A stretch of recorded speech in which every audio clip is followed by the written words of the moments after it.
today's video, so recently Becky has sold her house and built a new house. And then I recently sold my last house and moved into a new house. So we want to talk about as ourselves as a buyer and a seller, things that we were looking for in a home and sort of our red flags for a property. Just trying to help explain, like, we were just recently in the process as well. And so as an experience, we're in it all day, every day. Yeah. I guess even the mistakes that we made during selling and buying. But yeah, to start off, like, so the first home that we bought here in Homer, I mentioned previously, like, cisterns kind of scared me, and I had to get over that. And then purchasing a home with a cistern, it was the easiest thing ever. It was a non-thought. I literally never thought about it from the moment we moved in. They filled up the water tank. It was no big deal. Easy peasy. But when we were looking, there were a few things. We did not want to be in a price point that was going to get us a bay view, but we still wanted to have a nice view. And we ended up purchasing out on Endless View Loop. So it had a really great territorial view, but with a smaller price point than like a bay view. So we saw trees, we could see the inlet, volcanoes. So still an incredible view, but with a lower price point. Access was a big one. My husband works from home, and then I'm a realtor, so I'm in and out all day. And while he was always clearing our driveway, I didn't want to worry about the road. And so having a property that was on a borough maintained road was a big deal for me. I didn't want to worry about it. So those were like the big things for me was utilities, and then access, and of course view. And then for me to jump in, it's funny having, again, with our perspectives, Becky moved to Homer, and this was all new to her and figuring that out. And then me being born and raised in Homer, access was never even like a question. Yeah. When my husband and I moved back to Homer, the first house we bought was up on Diamond Ridge Road. It was not a borough maintained road. It was a neighborhood maintained road. There was no neighborhood agreement set in place. However, there was numerous homes on the property, and it never even like crossed our mind, how are we going to get out? It's just kind of the Homer way where one of the neighbors, they were the ones, they lived at the very end, and they had to get out every day, and they were in charge of clearing it. They had the equipment for it, and the neighborhood just chipped in to help with the expenses.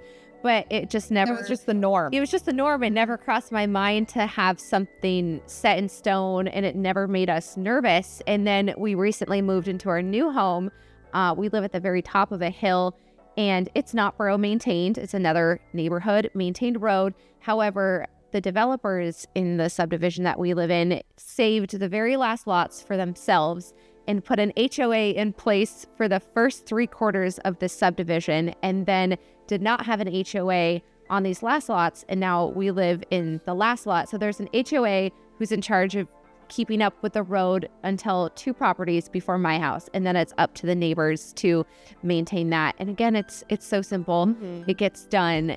It was never a thought that crossed my mind about being an issue. Yeah, of being an issue. And that's just the Alaskan in me. Yes. Yeah. Well, just your background of you. Yeah. I think she grew up on West Hill, which West Hill, of course, is maintained. But the road that you were on, was it? The road was also city maintained. Okay. Yeah. But it just never, people get stuff done in Alaska. Mm-hmm. Yeah. But going back to you buying out there, so you grew up on West Hill and now you're living out east, but buying on Diamond Ridge, for you, when you guys were purchasing your new home, it was all about how close to town it is. The proximity to town. So when we were up on Diamond Ridge, we were still only like 15 minutes from town. However, you had to drive up Baycrest and Diamond Ridge, which just became very taxing. It just felt like a long jaunt. And I have 2 kids that are young, working in real estate. People call and they're like, can we go see this house in an hour? So being close to town was really important to me. So now I'm on 5 acres and soon to be, and it's private, but I'm 10 minutes from town. So that was huge. Yeah. And so you were just saying like 10 to 15 minutes, like that 5 minutes. It's funny feels like it feels so different. And I think it just depends on the roads that you're driving. Yes. But going up, we have several big hills. So there's East Hill, West Hill, Baycrest, and then even like the roads on Diamond Ridge. They just are, I guess, more an elevation. Yeah, it just feels different. It feels different for sure. And you'll start to experience that, when you come to visit and check out different neighborhoods and buy in a neighborhood, you'll start to see how different every neighborhood feels. And of course, it's our goal to help you understand that too before you purchase. Another thing with the buying and selling process for me was the view. My husband and I, we started out just like Becky with a westerly view. So we had incredible sunsets. We had an unobstructed view of Cook Inlet and the volcanoes and the sunsets. And we did not have a southerly view. So we didn't have Kachemak Bay. We didn't have the Spit, and we didn't have sunrises. And with that, it was a little cooler being on the west side because you get the sun in the late afternoon and the evenings. And more snow.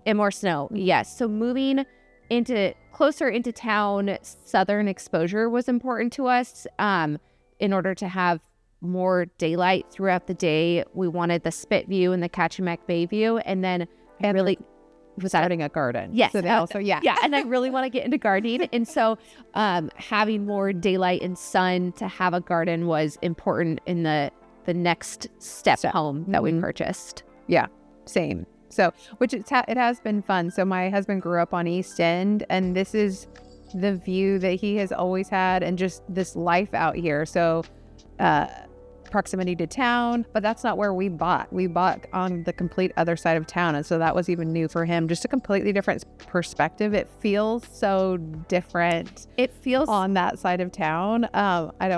Very different. Again, I grew up on West Hill, and now we live out East End. So growing up on the west side of town, on the West Hill, was such a different lifestyle than it feels now being on what's called the Homer Bench out East End Road.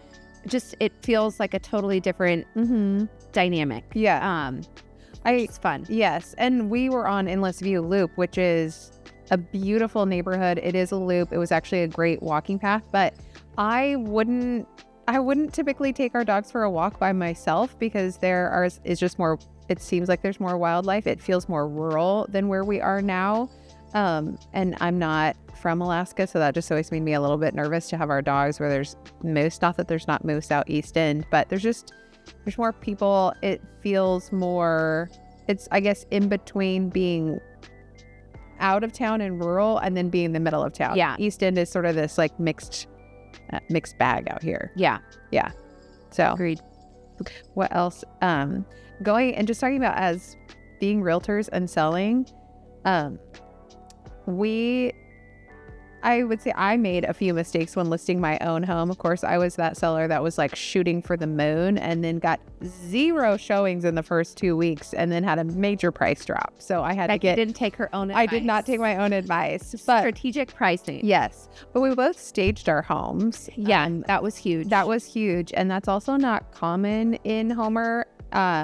It can be expensive to stage your home because it's expensive to get furniture here. So yeah, a lot of limited. Yes, yeah, but makes a huge difference. It makes a huge difference. So I feel like that was a plus that we both did. So what other mistake do you feel you may have made in the selling process? I think as a seller, it's really easy to get emotional and take things personal, where it doesn't have to be. I think that it's possible for a buyer and a seller to both feel like they won and that they both are walking away happy.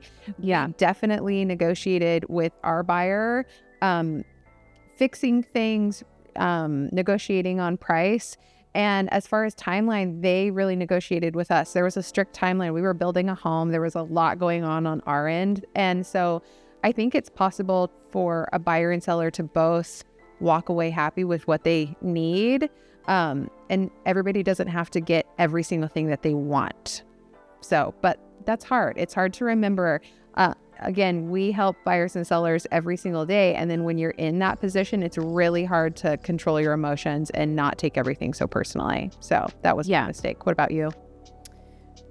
Yeah, I would say the timing when I listed my house. However, we were in a scenario where we put an offer in on a house and it was contingent on us selling our home. So we did not have the privilege of timing the market, timing like the best time to sell in Homer. We put it on right before Thanksgiving. So it was like the week before Thanksgiving. Nobody's looking at real estate around Thanksgiving. So it was dead for weeks. It was also very ugly out. There wasn't snow, so it was brown. It just was not ideal. My house was on 5 acres with a huge green yard, lots of beautiful trees when they're blooming. Like, it was a very beautiful piece of property in its prime. And so listing it during not at its the prime. ugliest time of year, in the slowest time of year, that was a mistake, but also kind of unavoidable with our circumstances. We have to have that balance of, are you the exception or the rule? Is this offer the exception or the rule? And sometimes crazy things happen in offers, and sometimes it works out. We're buying, we're selling. We get it. We absolutely get it. Again, the perspective of Becky also relocated here. So I think that's just like a great perspective for her to have when we have buyers who are moving from out of state, because Becky has been there. She is there. She the gets surprises of Homer. Yeah. And then for me, again, going back to the road maintenance and it not scaring me, you have that perspective of somebody who's lived in Homer for over 20 years. So I understand the ins and outs of how properties work in Homer. So you get that perspective as well, which is helpful.